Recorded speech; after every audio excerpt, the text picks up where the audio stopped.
մենք դասական իմաստով հանրահավաք չենք անցկացնում, այսինքն ելույթներ չենք ունենում եւ նպատակ չունենք այս պահին մոբիլիզացնելու ժողովրդին կոնկրետ բոլորի սրտից բխող նպատակի համար, դրա ժամանակը դեռ կգա, այս պահին մենք դեռ աշխատում ենք իրազեկել մեր ժողովրդին եւ առաջին հերթին նպատակ ունենք ներգրավելու առաջամարտիկների, այնպիսի մարդկանց, որոնք կարողանան վերցնել իրենց վրա բեռը, ինչպես փոփոխությունների իրականացման, այնպես էլ փոփոխություններից հետո պետության կառավարման եւ առհասարակ կարգուկանոնի ու կառավարելիության ապահովման։ Բոլոր այն հայ մարդիկ, Հայաստանի քաղաքացիները,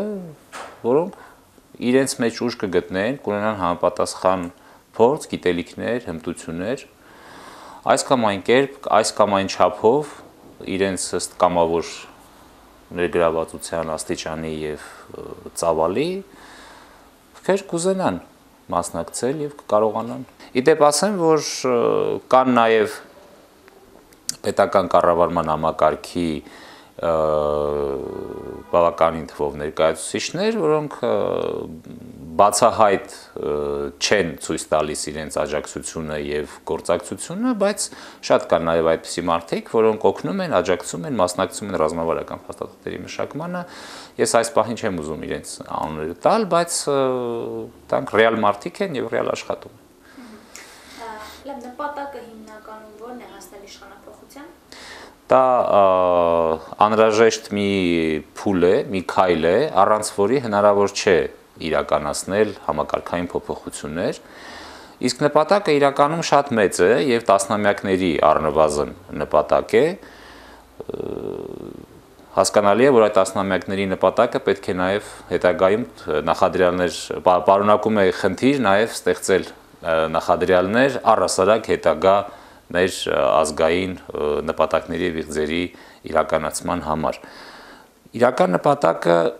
բացարձակապես նոր որակի հայկական պետության ձևավորումն ու զարգացումն է,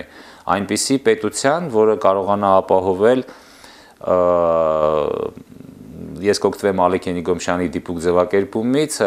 ազատ եւ ստեղծագործ մարդու եւ ազատ ու ստեղծագործ հայ ազգի գոյությունն ու գործունեությունը։ Դա շատ ավելի մեծ ծավալուն եւ խորը ընդգրկում ունեցող նպատակ է, քան մեխանիկական պարզունակ այն ընկալումը, որ պետք է այսօրվա կառավարիչներին փոխել եւ ամեն ինչ կկարգավորվի։ Իրականում այդպես չէ, որովհետեւ պետական կառավարման համակարգը իր ստեղծման